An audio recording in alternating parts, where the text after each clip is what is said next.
செய்யும் பொழுது தேவனுடைய தூதர்கள் வந்து பணிவிடை செய்வார்கள் பிரியமானவர்களே. அதே போல இன்னொரு ரட்சிக்கப்பட்ட குடும்பம் அவங்க கேட்டாங்க, சிஸ்டர் எங்களுக்கு 2 நாளா நித்திர வரையில, உங்களுக்கு 5000 பிராங்க் தேவை என்று ஆண்டவர் பேசி கொண்டிருக்கிறார், என்ன பிள்ளைகள் உங்களுக்கு தேவை, என்ன விஷயம் என்று சொல்லி நாங்கள் தேவையை சொன்னோம்.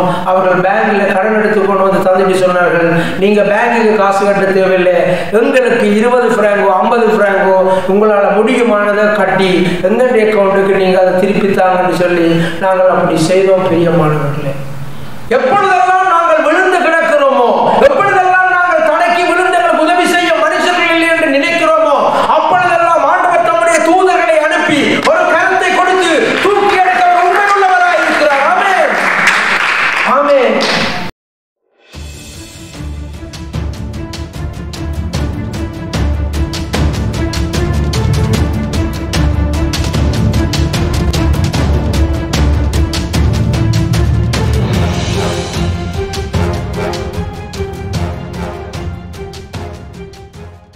சங்கீதம் 91:11-12 கவனிப்போம். உன் வழிகளெல்லாம் உன்னை காக்கும்படி உனக்காக தம்முடைய தூதர்களுக்கு கட்டளையிடுவார். உன் பாதம் கல்லிடாதபடிக்கு அவர்கள் உன்னை தங்கள் கைகளிலே ஏந்தி கொண்டு போவார்கள். இந்த இடத்துல நாங்கள் பார்க்கின்ற காரியம், எங்களுக்கு ஒரு பாதுகாப்பு வேண்டும். எங்களை யாராவது தூக்கி செல்வார்களா இருந்தால் எவ்வளவு ஒரு ஆறுதலாக இருக்கும் என்பதை நாங்கள் எல்லாரும் உணர்ந்து இருக்கிறோம். எங்களுக்கு ஒரு ஆறுதல் தேவைப்படுகின்ற நேரத்தில் எங்களை தூக்கி சுமந்து கொண்டு போவார்களா இருந்தால் எவ்வளவு ஆறுதலும் பாதுகாப்புமாயிருக்கும். உன் வழிகளில் எல்லாம் உன்னை காக்கும்படி, எங்களுடைய வாழ்க்கையிலும் பயணம் முழுவதிலும் எங்களை காக்கும்படி உனக்காக தம்முடைய தூதர்களுக்கு கட்டளையிடுவார். கரங்களை தட்டி தேவனை மகிமைப்படுத்துவோம். ஆமென். தம்முடைய தூதர்களுக்கு கட்டளையிடுவார். உன் பாதம் கல்லிடாதபடிக்கு அவர்கள் உன்னை தங்கள் கைகளில் ஏந்தி கொண்டு போவார்கள். ஆண்டவருடைய காரியங்கள் இதுதான். ஆண்டவர் தம்முடைய தூதர்களுக்கு கட்டளையிடும் பொழுது அவர்கள் கைகளிலே எங்களை ஏந்தி கொண்டு போவார்கள். வாழ்க்கை நடைமுறையில் இது எந்த அளவு சாத்தியம் என்று சொல்லி நாங்கள் பார்க்கின்ற பொழுது, ஒவ்வொரு நாளும் அருமையான சகோதரி சாட்சி சொல்லும் பொழுது சொன்னது போல ஒவ்வொரு நாளும் ஆண்டவர் எங்களை தூக்கி சுமக்கிறதை நாங்கள் உணர வேண்டும். இல்லாவிட்டால் ஏதோ நான் என்னுடைய பலத்திலே வாழ்கிறேன் என்று நாங்கள் நினைத்து கொண்டு இருக்கலாம். இந்த இடத்துல நாங்கள் பார்க்க வேண்டிய காரியம், நாங்கள் உணர்வு உள்ளவர்களாக இருக்க வேண்டும். ஆண்டவர் எங்களை தூக்கி சுமக்கும்படி தூதர்களுக்கு கட்டளையிட்டு இருக்கிறதை நாங்கள் கவனிக்க வேண்டும். யாருக்கு அந்த பாதுகாப்பு? சங்கீதம் 91:1 கவனிப்போம். உன்னதமானவரின் மறைவில் இருக்கிறவன் சர்வ வல்லவருடைய நிழலில் தங்குவான். ஆண்டவருடைய மறைவிலே இருக்க வேண்டும், சர்வ வல்லவருடைய நிழலிலே இருக்க வேண்டும் என்பதை மறக்க கூடாது. அதாவது தேவ சமூகத்திலே எல்லாவற்றிற்கும் தேவனை சார்ந்து வாழ வேண்டும். பிரியமானவர்களே, சாப்பாடு சாப்பிடும் பொழுது ஆண்டவரே தந்த உணவுக்காய் நன்றி, வாகனத்தை எடுக்கும் பொழுது அந்த வாகனத்துக்காய் நன்றி, எல்லாவற்றிற்கும் ஆண்டவரை சார்ந்து வாழ பழகும் பொழுது ஆண்டவருடைய பாதுகாப்பு நமக்கு எப்போதும் இருக்கும். கவனிப்போம், இயேசு கிறிஸ்துவுக்கு இந்த வார்த்தையின்படி சோதனை வந்ததா? மத்தேயு 4:3, நீர் தேவனுடைய குமாரனே ஆனால் இந்த கல்லுகள் அப்பங்களாகும்படி சொல்லும் என்றார். ஒரு மனுஷன் பசியில இருக்கவில்லை, 40 நாள் பாஸ்டிங் இருந்து பசியில இருக்கவில்லை, இந்த கல்லுகளை அப்பமாக்க மாட்டா யோசிச்சு பாருங்க நிலைமை எப்படி இருக்குமென்று. உடனே நாங்கள் சாப்பிட்டுடுவோம். எப்படி அந்த சாப்பாட்டை அந்த மன்னாவை எடுத்துக்கொள்கிறோம் என்றால் ஒரு அற்புதத்தின் மூலம் நாங்களே அதை செய்து அந்த அற்புதத்தை செய்து அதை சாப்பிட்டு விடுவோம். பிசாசினுடைய நோக்கம் இயேசு கிறிஸ்துவை சாப்பிட வைப்பது என்பது மாத்திரமல்ல, இயேசு கிறிஸ்துவை பிசாசுக்கு கீழ்ப்படிய வைப்பது என்பதுதான் முக்கியமான அங்கு போராட்டம். அதுதான் நாங்கள் பார்க்க வேண்டிய காரியம். கல்லை அப்பமாக்கி இயேசு சாப்பிட வேண்டும் என்று கிடையாது. ஆனால் உண்டாக என்று கட்டளையிடும் பொழுது அது உண்டாகும். அப்பம், முட்டை போட்ட அப்பம், முட்டை போடாத அப்பம், எல்லா அப்பமும் வரும். ஆனால் பிசாசு சொல்லுறதை கேட்கிறது தான் அங்கே உள்ள பிரச்சனை. அதுதான் இங்குள்ள முக்கியமான விஷயம். பசியில இருக்கக்குள்ள இயேசுவுக்கு அப்பம் தேவைப்பட்டது. அப்பம் பிரெட் ரெண்டும் பார்க்கலாம், சாப்பாட்டுக்கு ஒரு போஷணம். ஓகே, சரி, கவனிப்போம். மத்தேயு 5:5 இல்ல, அது 4:5-6. ஓகே, வாசிப்போம். அப்பொழுது பிசாசு அவரை பரிசுத்த நகரத்துக்கு கொண்டு போய் தேவாலயத்துக்கு உப்பரிகையின் மேல் அவரை நிறுத்தி, நீர் தேவனுடைய குமாரனே ஆனால் தாழ குதியும், ஏனெனில் தம்முடைய தூதர்கள் உம்மை குறித்து கட்டளையிடுவார், உமது பாதம் கல்லில் இடராதபடிக்கு அவர்கள் உம்மை கைகளிலே ஏற்றி கொண்டு போவார்கள் என்பதால் எழுதியிருக்கிறது என்று சொன்னார். அப்ப சரி, இப்ப வாசிச்சதெல்லாம் போச்சு. ஆண்டவர் என்ன எழுதியிருக்கிறார்? உமது பாதம் கல்லில் இடராதபடிக்கு அவர்கள் உம்மை கைகளில் ஏந்தி கொண்டு போவார்கள். 91 சங்கீதத்திலே வாசித்தோம். ஆனால் பிசாசு அதே வசனத்தை சொல்லுகிறது இயேசு கிறிஸ்துவுக்கு. தேவாலயத்தின் ஒப்பரிகையின் மேலே அவரை நிறுத்தி, நீர் தேவனுடைய குமாரனே ஆனால் சால குதியும். அப்ப பயப்படாது, என்னையும் உங்களை பார்த்து பிசாசு கேட்காது. அவர் நீ தேவனுடைய குமாரனே ஆனால் தாழ குதியும். அப்படி ஒரு பெருமையுமே கிடையாது. ஏனென்றால் அவருடைய சிந்தனை எல்லாம் தேவனுடைய சித்தத்தை செய்து முடிக்க வேண்டும் என்ற அந்த பாரம் இருந்தது. பிரியமானவர்களே, என அன்பானவர்களே, எங்களுடைய வாழ்க்கையில தேவன் என்னையும் உங்களையும் எதற்காக பிடித்தார், எதற்காக நேசித்தார், எதற்காக இந்த ராஜ்யத்திலே கொண்டு வந்தார் என்ற சிந்தனை எப்பொழுதும் இருக்கும் பொழுது நானும் நீங்களும் இரவும் பகலும் தேவனுடைய சித்தத்தை செய்து முடிக்கிறதை குறித்ததிலே நாங்கள் இலக்காக கொண்டவருடைய வாழ்நாளில் நாங்கள் ஓடிக்கொண்டிருப்போம். பிரியமானவர்கள், அப்ப இயேசு கிறிஸ்துவுக்கு இவர் குமாரன், தேவனுடைய குமாரன் என்று புலிகினாலும் சரி, நீர்தான் ராஜா என்று புலிகினாலும் சரி, இயேசு கிறிஸ்துவுக்கு அது என்ன செய்யாது, எடுபடாது. அவர் தேவ வசனத்தை அங்கே என்ன செய்கிறார்? இயேசு கிறிஸ்து பதிலுக்கு சொல்லுகிறார், தேவனுடைய வாயிலிருந்து புறப்படுகிற ஒவ்வொரு வார்த்தையினாலும் மனிதன் பிழைப்பான் என்று சொல்லுகிறதை நாங்கள் பார்க்கிறோம். தேவஜனங்கள், இன்றைக்கும் நானும் நீங்களும் வாழ்வது தேவனுடைய இந்த அருமையான வார்த்தைகள். கரங்களை தட்டி தேவனை மகிமைப்படுத்துவோமாக. இந்த ஜீவனுள்ள வார்த்தைகள் பிரயோஜனம் உள்ளதாக, எங்களுக்கு எங்களுடைய வாழ்க்கையை உறுதிப்படுத்துறதாக இருக்க வேண்டும், சோதிக்கிறதாக இருக்க தேவை. குதிச்சு பார்க்க தேவையில்லை. அது தானாக ஆண்டவர் அந்த தூதர்களை கட்டளையிடுவார். அவருடைய மறைவிலும் அவருடைய நிழலிலும் வாழும் பொழுது ஆண்டவர் தூதர்களுக்கு கட்டளையிடுவார். பிரியமானவர்களே, பிசாசு தொடர்ந்து பேசுறான். கவனிப்போம். 4:9-10. நீர் சாஸ்தாங்கமாய் விழுந்து என்னை பணிந்து கொண்டால் இவைகளை எல்லாம் உமக்கு தருவேன் என்று சொன்னான். அப்பொழுது இயேசு, அப்பாலே போ சாத்தானே, உன் தேவனாகிய கர்த்தரை பணிந்து கொண்டு அவர் ஒருவருக்கே ஆராதனை செய்வாயாக என்று எழுதியிருக்கிறதே என்றார். ஆராதனை அவர் ஒருவருக்கு மாத்திரம். எங்கள் வேறு எதன் மேலேயும் நாங்கள் எந்த ஒரு கண்ணையும் வைக்கக்கூடாது. உலகத்துக்குரிய வாழ்க்கையில அவர்கள் தேவை நமக்கு தெரிய வேண்டும். எங்களுக்கு தெளிவான ஒரு வாழ்க்கை இருக்கிறது, நித்திய ஜீவன் இருக்கிறது, அதற்காகத்தான் நாங்கள் ஓடிக்கொண்டிருக்கிறோம் என்று எங்களுக்கு அந்த அறிவிலே நாங்கள் எப்பொழுதும் உணர்கிறவர்களாக இருக்க வேண்டும். அப்பொழுதுதான் வாழ முடியும். அவர் ஒருவருக்கே ஆராதனை செய்வாயா. பிசாசு சொல்லுகிற காரியம், இவர்கள் எல்லாம் உமக்கு தருவேன். எங்களுக்கு எல்லாம் தெளிவாக சத்தியம் தெரியும். அது பிசாசு ஒன்றின் சொந்தமில்லை. எல்லாம் பூமியும் அதன் நிறைவும் யாருடையது? கர்த்தருடையது. பிசாசு ஒன்றுமே இல்லை, அவன் பொய் சொல்றான். அந்த மாயை நம்பி, அவர்கள் பொய்யான மாயை நம்பி ஓடிக்கொண்டிருக்கிறவர்களை நாங்கள் பார்க்கிறோம். ஆனால் நீங்களும் அதை செய்யக்கூடாது. நாங்கள் தேவன் ஒருவனை ஆராதிக்கிறதிலே கவனமாக இருக்க வேண்டும். தொடர்ந்து 11ஆம் வசனம். பிசாசானவன் அவரை விட்டு விலகி போனான். உடனே தேவதூதர்கள் வந்து அவருக்கு பணிவிடை செய்தார்கள். தேவதூதர்கள் வந்து பணிவிடை செய்தார்கள். கரங்களை தட்டி தேவனை மகிமைப்படுத்துவோம். ஆமென். சோதனைகளை நானும் நீங்களும் விசுவாசத்தினாலும் தேவனுடைய வார்த்தையினாலும் ஜெயிக்க வேண்டும். பிரியமானவர்களே, அப்படி நாங்கள் ஜெயிக்கும் பொழுது தேவனுடைய தூதர்கள் வந்து பணிவிடை செய்வார்கள். பிரியமானவர்களே, தேவஜனமே, நாங்கள் எங்களுடைய பிள்ளைகளோடு வாகனம் இல்லாத காலங்களிலே ஜெர்மனுக்கும் பிரான்ஸுக்கும் ட்ரெயினில் இறங்கி இடங்கள் மாறி மாறி நாங்கள் போகும் பொழுது, கிண்டர் வாகனம் பெரிய பெரிய சூக்கேசுகளோடு போகும் பொழுது நாங்கள் ஆண்டவரை மாத்திரம் நம்பி போவோம். நாங்கள் ஜெபம் பண்ணுவோம், ஆண்டவரே ஒரு தூதர்களை அனுப்புங்கப்பா.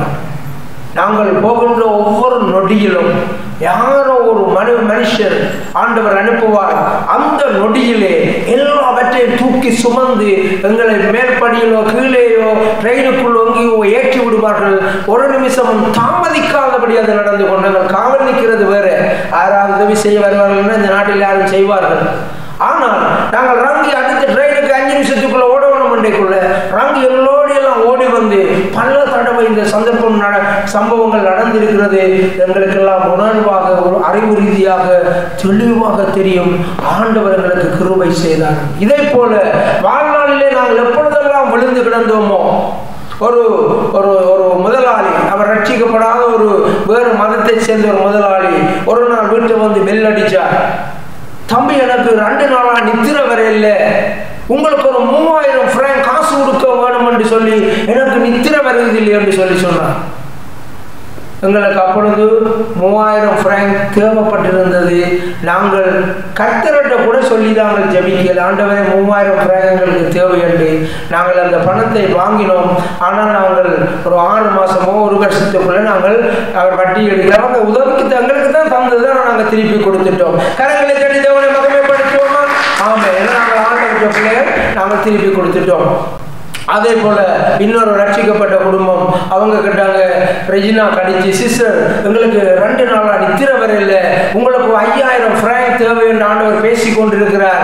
என்ன பிள்ளைகள் உங்களுக்கு தேவை, என்ன விஷயம் என்று சொல்லி நாங்கள் தேவையை சொன்னோம்.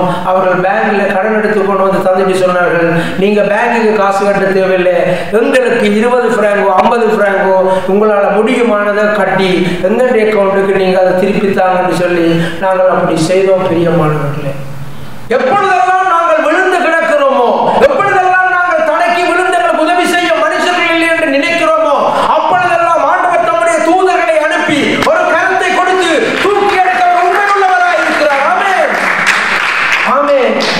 இதுதான் உண்மை. பிரியமானவர்களே, நம்முடைய வாழ்க்கையிலே ஆண்டவர் தம்முடைய தூதர்களுக்கு கட்டளையிட்டு இருக்கிறார்.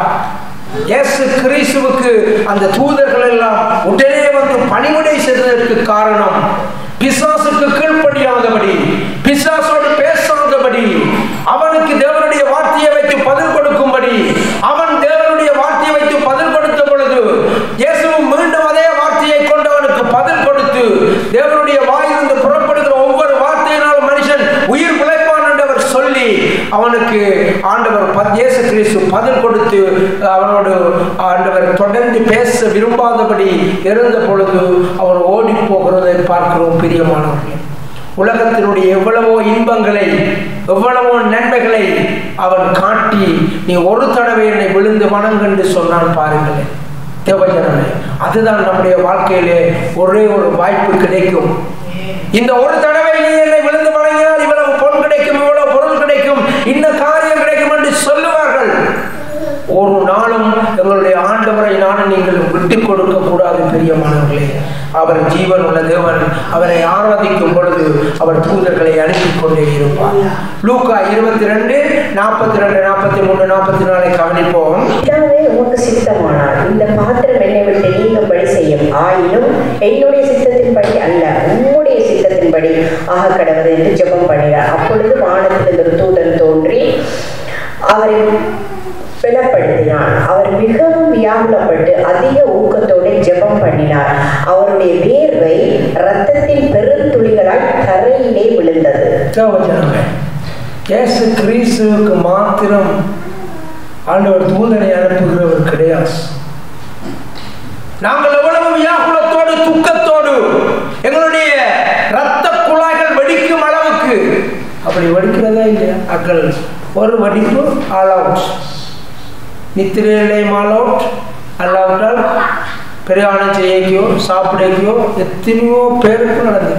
சொல்லுவீங்கன்னா மண்டையில் நரம்பு வடிச்சிட்டு, நரம்பு வடித்து ஹாஸ்பிட்டலுக்கு போனால் படுக்க வச்சு ஆக்சிஜனை கொடுத்துடுவாங்க.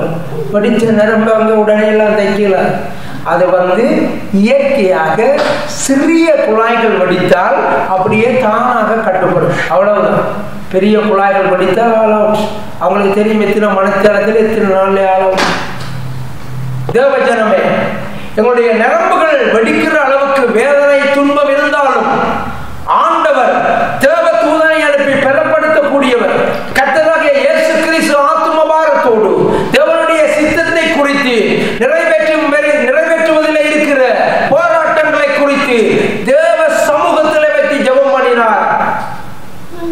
நானும் நீங்களும் தேவ சமூகத்துக்கு போக வேண்டும். அப்பொழுது தூதன் பெறுவார்.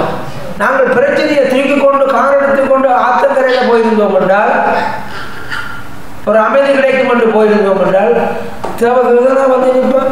பக்கத்தில் பிசாசுகள்லாம் ஓடி தெரியும். ஒன்றும் செய்ய, இதுதான் நடைமுறை. வார்த்தையின்படி நாங்கள் சத்தியத்தை கற்றுக்கொள்ளும் பொழுது வாழ்க்கை சிம்பிளாகும் பிரியமானவர்களே. இதுதான் விஷயம். என்னதான் பிரச்சனை வந்தாலும், உப்பில்லை, புளி இல்லை, பணம் இல்லை, பிள்ளை படிக்க இல்லை, எதுவா இருந்தாலும் ஆண்டவருடைய சமூகத்தில் பேசுவதை தவிர வேறு ஒரு ஆறுதல் இல்லை பிரியமானவர்களே. தனிப்பட்ட அனுபவம் வேண்டும். இயேசு தனியே இருந்து கெத்செமனே தோட்டத்திலே அவர் ஜெபம் பண்ணினார் என்று பார்க்கிறோம். தேவ தூதனை ஆண்டவர் அனுப்புவார் பிரியமானவர்களே. என்னுடைய வாழ்க்கையில் நான் பிசாசையும் கண்டிருக்கிறேன், தேவ தூதனையும் பார்த்திருக்கிறேன். தேவஜனமே, இது எல்லாம் உண்மை. ஆவிக்குரிய மண்டலங்களிலே இது உண்மை. என்னாகமம் 22:31 கவனிப்போம். அப்பொழுது கர்த்தர் பிலேயாமின் கண்களை திறந்தார். வழியிலே நின்று உருவின பட்டயத்தை தம்முடைய கையிலே பிடித்திருக்கிற கர்த்தருடைய தூதனை அவன் கண்டு தலை குனிந்து முகங்குப்புற விழுந்து பணிந்தான். எரிகோ பட்டணத்துக்கு அங்கால என்ன இருக்குது? யோர்தான் நதி. யோர்தான் நதிக்கு அங்கால நிற்கிறாங்க. என்னன்னா ஒரு சனக்கூட்டம் கொண்டு புல்லை மேய்ந்து கொண்டு வாரது போல வாராங்கள். ஆராய்வங்கள் மோபாவியருடைய ராஜா பாலா குழம்புற. அப்போ ஒரு ஆள் இருக்கிறார். இந்த மனுஷன் சபிச்சா சபிக்கப்படும், ஆசீர்வதிச்சா ஆசீர்வதிக்கப்படும் என்று தேடி பிடிக்கிறாங்க. பிலேயாம கொண்டு வராங்க. முதல் சொன்னா நான் வர மாட்டேன், ஆண்டவர் போக வேண்டாம். பிறகு கர்த்தரே சொன்னார், சரி போ. அவர் போகும் பொழுதுதான் இது நடக்கிறது. கழுதை போக மாட்டேன்னு கழுதையை அடிக்கிற. கழுதையை சொல்ற இண்டியாவில் குத்தி ஒன்று போட்டுதான் இடுவேன் என்று சொல்ற. அப்பொழுதுதான் அங்கே அவருடைய கண்களை ஆண்டவர் திறக்கிறார். வழியிலே நின்று உருவின பட்டயத்தை தம்முடைய கையிலே பிடித்திருக்கிற கர்த்தருடைய தூதனை அவன் கண்டு தலை குனிந்து முகம் குப்புற விழுந்து பணிந்தான் என்று பார்க்கிறோம். தேவஜனமே, கர்த்தருக்கு பிரியமில்லாத காரியங்களை நாங்கள் செய்ய புறப்படும் பொழுது கூட உருவின பட்டயத்தோடு தேவ தூதன் வருகிறான். நானே நீங்களும் குடிச்சு வருகிறதா இருக்காது கர்த்தருக்கு பிரியமானதா? கிடையாது. நானே நீங்களும் ஆறாவது விபச்சாரம் செய்யறதுனா கர்த்தருக்கு பிரியமானதா? கிடையாது. தேவ ஜனமே, நாங்கள் ஆண்டவருக்கு உண்மையா இருப்போமா இருந்தால் ஆண்டவர் தம்முடைய தூதனை அனுப்பி அதை தடுத்து நிறுத்துவார். கரங்களை தட்டி தேவனை மகிமைப்படுத்துவோமாமே. ஆண்டவருக்கு பிரியமான வாழ்க்கைக்கு நாங்கள் எங்களை ஒப்புக் கொடுக்கும் பொழுது ஆண்டவர் எல்லா நன்மைகளையும் ஆண்டவர் செய்வார். பிரியமானவர்களே, நாங்கள் தவறான சூழ்நிலைகளுக்குள்ளே செல்லும் பொழுது ஆண்டவருக்கு பிரியமான பிள்ளையா இருந்தால் ஆண்டவர் தம்முடைய தூதனை அனுப்பி அதை தடை பண்ணுவதிலே அவர் உண்மை உள்ளவராய் இருக்கிறார். அதனால நானும் நீங்களும் பாவத்தை பார்த்து பயப்பட தேவையில்லை. ஐயோ நான் பாவத்தில் விழுந்துடுவேன் என்று யோசிக்க தேவையில்லை. ஆண்டவருடைய பிள்ளையாய் மாத்திரம் இருந்தால் போதும். ஆண்டவர் எங்களுக்கு அந்த வழிகளை அடைத்து எங்களை தப்புவிப்பதிலே அவர் உண்மை உள்ளவராய் இருக்கிறார். தானியேல் 3:17 கவனிப்போம். இன்னொரு பிள்ளைகளுக்கு என்ன நடக்கிறது? நாங்கள் ஆராதிக்கிற எங்கள் தேவன் எங்களை தப்புவிக்க வல்லவராய் இருக்கிறார். அவர் எரிகிற அக்கினி சூளைக்கும் ராஜாவாகிய உம்முடைய கைக்கும் நீங்களாக்கி விடுவிப்பார். விடுவிக்காமல் போனாலும் நாங்கள் உம்முடைய தேவர்களுக்கு ஆராதனை செய்வதும் இல்லை, நீர் நிறுத்தின பொச்சிலையை பணித்துக் கொள்ளுவதும் இல்லை என்கிறது. ராஜாவாகி உமக்கு தெரிந்திருக்க கடவது என்றார்கள். சாத்ராக், மேஷாக், ஆபேத்நேகோவுடைய வாழ்க்கையிலே அவங்கள பிடிச்சு கொண்டு வந்துட்டாங்க. இந்த இடத்துல அவங்க பொற்சிலையை ஆராதிக்கும்படி பணிக்கிறார்கள், கட்டளை இடுகிறார்கள். இல்லாவிட்டால் அக்கினி சூளையிலே போடப்படுவார்கள். அக்கினி சூளையிலே போடப்படுவார்கள். அந்த அக்கினி ஜுவாலை 7 மடங்காக அவர்களுக்காக என்ன செய்தார்கள்? அதை இன்னும் அக்கினியை கூட்டினார்கள் என்று சொல்லி நாங்கள் பார்க்கிறோம். அவ்வளவு ஒரு பயங்கரமான காரியம் நடக்கிறது. நாங்கள் பார்த்து கொண்டிருக்கிற காரியம், தேவ தூதர்களை அனுப்பி ஆண்டவர் நம்மை காத்து கொண்டிருக்கிற காரியத்தை குறித்து பார்த்து கொண்டிருக்கிறோம். சத்துருக்கள் அவர்களை பொற்றிலைக்கு முன்பாக பணிந்து வணங்க வேண்டும் என்று நிற்கிறார்கள். அவர்களோ நாங்கள் அதை செய்ய மாட்டோம் என்று சொல்லி அவர்கள் உறுதியாக அங்கே ஆண்டவரை தான் ஆராதிப்போம் என்று சொல்கிறதை நாங்கள் பார்க்கிறோம். 27, 28 கவனிப்போம். தேசாதிபதிகளும் அதிகாரிகளும் தலைவரும் ராஜாவின் மந்திரிகளும் கூடி வந்து அந்த புருஷனுடைய சரீரங்களின் மேல் அக்கினி பலம் செய்யாமலும் அவர்களுடைய தலைமை கருகாமலும் அவர்களுடைய சால்வைகள் சேதப்படாமலும் அக்கினியின் மனம் அவர்களிடத்தில் வீசாமலும் இருந்ததை கண்டார்கள். நாங்கள் பார்க்கின்ற காரியம், அவர்களை அந்த சூளைக்குள்ளே தூக்கி கொண்டு போனவர்கள் எரிந்து போனார்கள். யோசிச்சு பாருங்க, எவ்வளவு ஒரு பயங்கரமான நெருப்பு. எங்களுடைய வாழ்க்கையிலே சிந்தித்து பார்க்க முடியாதபடி எவ்வளவு ஒரு பயங்கரமான ஒரு காரியம் ஆண்டவருடைய சமூகத்திலே நாங்கள் பார்க்கின்ற காரியம். இவ்வளவு பெரிதான ஆபத்தான சூழ்நிலைகள் எங்களுக்கு வரலாம், எவ்வளவோ பெரிய நெருக்கடிகள் வரலாம்.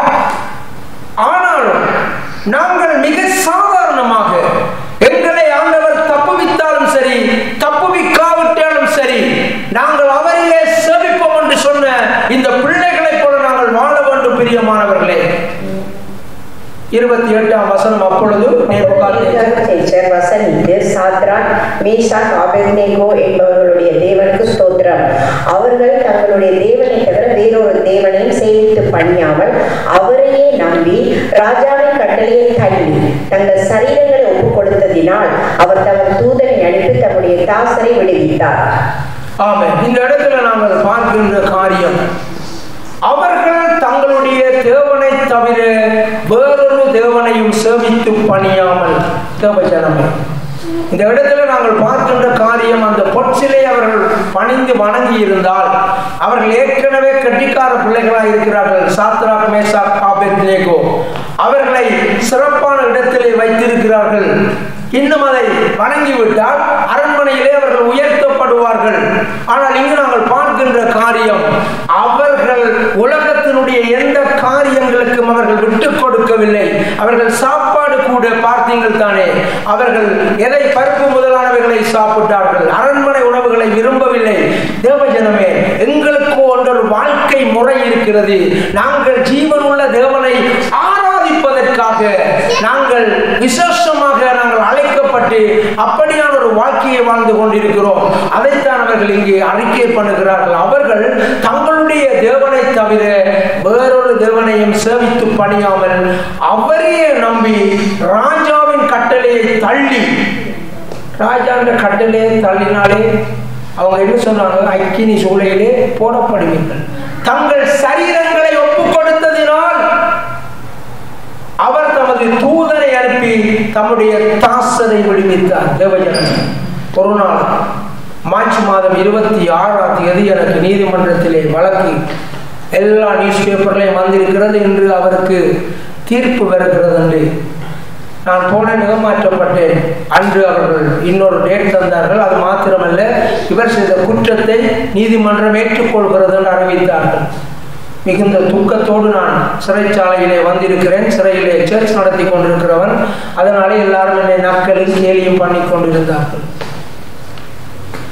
மீண்டும் எனக்கு தீர்ப்பு பெறுகின்ற நாளுக்கு முதல் நாளிலே நாங்கள் என்னை கூப்பிட்டு சொன்னார்கள், உனக்கு மரண தண்டனைக்கு இடம் ஒதுக்கி சொல்லி இருக்கிறார்கள், உனக்கு மரண தண்டனை தர இருக்கிறார்கள். மரண தண்டனை அல்லது ஆயுள் தண்டனை, ஸ்ரீலங்காவில் மரண தண்டனை கிடைக்காதபடியினால நிறைவேற்றப்படுறதில்லை, ஆயுள் தண்டனை என்று சொன்னார். அப்பொழுது நான் எனக்கு கர்த்தராகிய இயேசு கிறிஸ்து அதை தந்தால் நான் அதை ஏற்றுக்கொள்வேன் என்று சொன்னேன். பைபிள் ஸ்டடீஸ் நான் போஸ்டில் படிக்க போறேன் என்று சொன்னேன். தேவஜனமே, ஆண்டவர்களுடைய விசுவாசத்தை பார்த்தார். ஏனென்றால் சர்ச் நடத்தி கொண்டிருக்கிறேன். அங்குள்ள மற்றவர்களுக்கும் அந்த விசுவாசம் தேவைப்பட்டது. பிரியமானவர்களே, என்னுடைய அறிக்கை அவர்கள் பார்த்தார்கள். பிரியமானவர்களே, அப்பொழுது ஒருவன் அபிஷேகம் பெற்று 7 நாட்களாக அபிஷேகத்திலே நிரம்பி இருந்தான். அவன் சொன்னான், எனக்கு அருகிலே இயேசுவை கண்டேன். இயேசு சொன்னார், நான் இவனை விடுதலையாக்குவேன் என்று சொன்னார் என்று சொல்லி அவன் சொன்னான். 7 நாளும் நடுங்கிக் கொண்டே இருந்தான். அது சாதாரணமான நடுக்கம் கிடையாது. உடம்பிலேயே ஏதோ ஒன்று பாதிக்கப்பட்டது போல நடுங்கிக் கொண்டே இருந்தான். அவ்வளவு அபிஷேகம். 7 நாள் அந்த அபிஷேகம் இருந்தது. இயேசுவை கண்டான். தேவஜனமே, ஆண்டவருக்காக என்னுடைய வாழ்க்கையை நாங்கள் தெளிவாக ஒப்பு கொடுக்க வேண்டும். சுட்டரிக்க அவர்கள் அங்கே அவர்களை கொண்டு போனாலும், நாங்கள் மரித்தாலும், நாங்கள் எரிந்து சாம்பலானாலும், எங்களை ஆண்டவர் காப்பாற்ற விட்டால் என்ன, நாங்கள் அவரையே சேவிப்போம் என்றவர்கள் பிள்ளைகள் உறுதியாக நின்றார்கள். அவர் தமது தூதனை அனுப்பி தம்முடைய தாசரை விடுவித்தார். கரங்களை தட்டி தேவனை மகிமைப்படுத்துவோமா? ஆமென். கர்த்தருக்காக வைராக்கியம் அவர்கள் நின்ற பொழுது ஆண்டவர் தம்முடைய தேவ தூதனை அனுப்பினார் என்று பார்க்கிறோம். பெரியமானவர்களே, இதுதான் ஆண்டவருடைய காரியம். நாங்கள் பார்த்தோம், இயேசு கிறிஸ்து சோதனைகளுக்கு தப்பி ஆண்டவரை உயர்த்தி கொண்டே இருந்தபடியினாலே ஆண்டவர் தேவ தூதனை அனுப்பினார் என்று பார்க்கிறோம். இந்த இடத்திலே பார்க்கிறோம், நாங்கள் எரிந்து அழிந்து போனாலும் சரி, தேவனங்களை தப்புவித்தாலும் சரி, தப்புவியாவிட்டாலும் சரி, அவரையே சேவிப்போம் என்றவர்கள் வாழ்ந்தார்கள். பிரியமானவர்களே, தேவன் தூதனை அனுப்பினார் என்று பார்க்கிறோம். நம்முடைய வாழ்க்கையிலே நாங்கள் அப்படி அவருக்காக வாழும் பொழுது ஆண்டவர் நிச்சயமாக தூதனை அனுப்புவார். கவனிப்போம், அடுத்த வசனம் 6:22-23. ராஜா கெபியின் கிட்ட வந்தபோது துயர சத்தமாய் தானியேலை கூப்பிட்டு, தானியேலே, ஜீவனுள்ள தேவனுடைய தாசனே, நீ இடைவிடாமல் ஆராதிக்கிற உன் தேவன் உன்னை சிங்கங்களுக்கு தப்புவிக்க வல்லவராய் இருக்கிறாரா என்று தானியேலை கேட்டான். அப்பொழுது தானியேல், ராஜாவே, நீர் என்றும் வாழ்க. சிங்கங்கள் என்னை சேதப்படுத்தாதபடிக்கு தேவன் தம்முடைய தூதனை அனுப்பி அவைகளின் வாயை கட்டி போட்டார். அதேனென்றால் அவருக்கு முன்பாக நான் குற்றமற்றவனாய் காணப்பட்டேன். ராஜாவாய் உமக்கு முன்பாகவும் நான் நீதிகேடு செய்ததில்லை என்றார். இடத்துல பார்க்கிற காரியங்களை தானியேலுடைய சம்பவத்திலே அரசன் தூக்கி உள்ளுக்க போட்டுட்டு மேல நின்று கேட்கிறார். அடுத்த நாள் வந்து, நீ இடைவிடாமல் ஆராதிக்கிற தேவன் உன்னை சிங்கங்களுக்கு தப்புவிக்க வல்லவர இருந்த, நாங்கள் ஒரு நாளும் யாருக்காக தீமை செய்து கொண்டு கேட்கக்கூடாது, கருத்து காப்பாற்றினார். நீ இடைவிடாமல் ஆராதிக்கிறது அவருக்கு விருப்பம் இல்லை தான், தூக்கி போடு. அருமையான நல்ல மனுஷன் தட்ட பாட்டை இருந்து முழங்கால இருந்து இப்போ பல வழிகளை எரிசலை பக்கம் திருப்பி திறந்து போட்டு ஜெபிச்சு கொண்டிருக்கிறது. எனக்கு ஒரு கரைச்சலும் இல்லை, ஒரு தீவிரவாதியும் இல்லையே, ராஜாவை கொண்டு அரசாட்சியை பிடிக்க மாட்டான் இவன் என்று அவருக்கு தெரியும். அதனால அவன் விசேஷ கிருபை இரக்கம் இருந்தது. ஆனாலும் சட்டம் ஒன்றும் செய்யலாம். அப்பொழுது தானியேல், ராஜாவே, நீர் என்றும் வாழ்க. சிங்கங்கள் என்னை சேதப்படுத்தாதபடிக்கு தேவன் தம்முடைய தூதனை அனுப்பினார். கரங்களை கட்டி தேவனை மகிமைப்படுத்துவோம். ஆமென். நம்முடைய வாழ்க்கையிலே எந்த சூழ்நிலையிலே எங்களை தூக்கி எடுக்க வேண்டும் என்பதை தேவன் அறிந்திருக்கிறார். ஆண்டவர் எங்களை தூக்கி எடுக்க தம்முடைய தூதர்களை அவர் அனுப்புவார். பிரியமானவர்களே, இதுதான் உண்மை. பிரியமானவர்கள், எங்களுக்கு தெரியாது எந்த இடத்துல எங்களுக்கு எப்படியான உதவி அல்லது தயவு கிடைக்கணும் என்று தெரியாது. ஆனால் நாங்கள் புறப்பட்டு போய்கொண்டே இருப்போம். பிரியமானவர்கள், நாங்கள் கடந்த வாரம் சொல்லி இருப்பேன், ஜெர்மன் தேசத்துக்கு புறப்பட்ட பொழுது அங்கே ஒரு எதிர்பார்ப்பு இருந்தது. வாரார் பாஸ்டர் வாரார், ஜெபம் பண்ண போறார், சுகம் கிடைக்காத ஆண்டு அவர்களும் அவருடைய சகோதரர்களை வேங்கிக் கொண்டிருந்தார்கள். இன்னொரு தேசங்களில் இருந்து பாஸ்டர் வாரா, ஜெபிக்க சுகம் கிடைக்குமான்னு எதிர்பார்த்து காத்திருந்தார். நாங்கள் போய் ஆண்டவருடைய நாமத்தினால மிக எளிமையாக, மிக சிம்பிளாக, ஏனென்றால் பலம் எங்களிடத்திலே கிடையாது. ஆண்டவருடைய கிருபை. ஆண்டவரை யாரை அனுப்பணும்? தூதனை அனுப்புவோம். ஆண்டவருடைய கரம்தான் கிரிய செய்யவும். அங்கே போனோம். ஆண்டவர் எங்களை வெட்கப்படுத்தாதபடி அந்த ஒரு நொடியில சுகம் கிடைத்தது. பிரியமானவர்களே, கரங்களை கட்டி தேவனை மகிமைப்படுத்துவோமா? ஆமென். சும்மா போற இடத்துல ஜெபம் பண்ணி சுகம் கிடைக்கிறது வேறு. வாரார் பாஸ்டர் வாரார், இன்றைக்கு இவர் கட்டாயம் ஜெபம் பண்ணினா சுகம் கிடைக்க வேண்டியலாம் சொல்லி கொண்டிருக்கிறாங்க. எங்களுக்கு அடி வயிறு கலங்குறது அவங்களுக்கு தெரியாது. ஏனென்றால் எங்களுக்கு தான் தெரியும் நாங்கள் என்ன செய்கிறீர்கள், ஒன்றும் சுகம் கொடுக்குறதில்லை, ஆண்டவர் செய்கிறது. அது ஒரு ஊழியக்காரனுடைய மனைவி. யோசிச்சு பாருங்க, ஆண்டவர் தேவதூதனை அனுப்புவார், எந்த வடிவத்திலும் அனுப்புவார், ஆர் மூலமும் அனுப்புவார். தேவஜனமே, ஆண்டவர் இப்படித்தான் அனுப்பினார். அதேனென்றால் அவருக்கு முன்பாக ஆண்டவர் தூதன் வந்து என்ன செய்தாராம்? அவைகளின் வாயை கட்டி போட்டார். அதேனென்றால் அவருக்கு முன்பாக நான் குற்றமற்றவனாய் காணப்பட்டேன். தானியேலுக்காக தேவனை மகிமைப்படுத்துவோமா? கரங்களை தட்டியாம குற்றமற்றவனாக. நாங்கள் சோதனைக்கு தப்பலாம், இயேசு கிறிஸ்துவை போல பிசாசுக்கு கீழ்ப்படியாமல் இருக்கலாம், நாங்கள் வெற்றி பெற்ற பிள்ளைகளாக இருக்கலாம், குற்றமற்றவர்களாக இருக்க வேண்டும். ஆண்டவருக்கு முன்பாக குற்றமற்றவர்களாக இருக்க வேண்டும். அப்பொழுது ஆண்டவர் யாரை அனுப்புவாரோ? தேவதூதனை அனுப்புவார். தேவதூதன் என்றால் என்ன அர்த்தம்? பாதுகாப்பு. நம்முடைய வாழ்க்கையில் எப்பொழுதும் நமக்கு பாதுகாப்பு உண்டு பிரியமானவர்களே, தேவை பிரியமானவர்களே. அதனாலே தான் நாங்கள் பார்க்கிறோம், சபையார் ஊக்கமாய் ஜெபம் பண்ணின பொழுது என்ன நடந்தது? ஆண்டவர் தூதன் யாரை தூக்கி கொண்டு போனார்? பேதுருவை. சபையோர் ஊக்கமாக ஜெபம் பண்ணின பொழுது சிறையிலே இருந்த பேதுருவை தேவதூதன் சுமந்து கொண்டு சென்றான் என்று சொல்லி நாங்கள் பார்க்கிறோம். ஆகவே நாங்கள் பார்க்கிறோம், ஜெபம் தூதனை என்ன செய்கிறது? கொண்டு வருகிறது. கொர்நேலியுடைய தான தர்மங்கள் என்னத்தை கொண்டு வந்தது? தூதனை கொண்டு வந்தது. அப்ப சபை என்ன சபையா இருக்கணும்? தான தர்மம் பண்ற சபையா இருக்கும். தேவஜனமே எல்லாரும் விழுந்து நிற்போம் ஆண்டவருடைய சமூகத்தில். ஆண்டவர் எங்களை காக்கும்படி தம்முடைய தூதர்களுக்கு கட்டளையிடுவார் என்பதை மறந்து போகாதீர்கள். ஆசீர்வாதம் நிரம்பி வழிந்தோடும். Come and see. நம் கண்ணீர் யாவையும் இயேசு துடைத்திடுவார். உடைய தேவன் எழுந்தருள்வார். J Mission Church, Mosüslistraße 32, 6032 Emmen, Luzern. Halleluja, Halleluja, அவருக்கே மகிமை. Halleluja, Halleluja, அவருக்கே கனம். Halleluja, Halleluja, அவருக்கே துதிகள். Halleluja, Halleluja, அவருக்கே புகழ்ச்சி. உடைய தேவன் எழுந்தருள்வார். எனக்காக யுத்தம் பண்ணுவார். உடைய தேவன் எழுந்தருள்வார். எனக்காக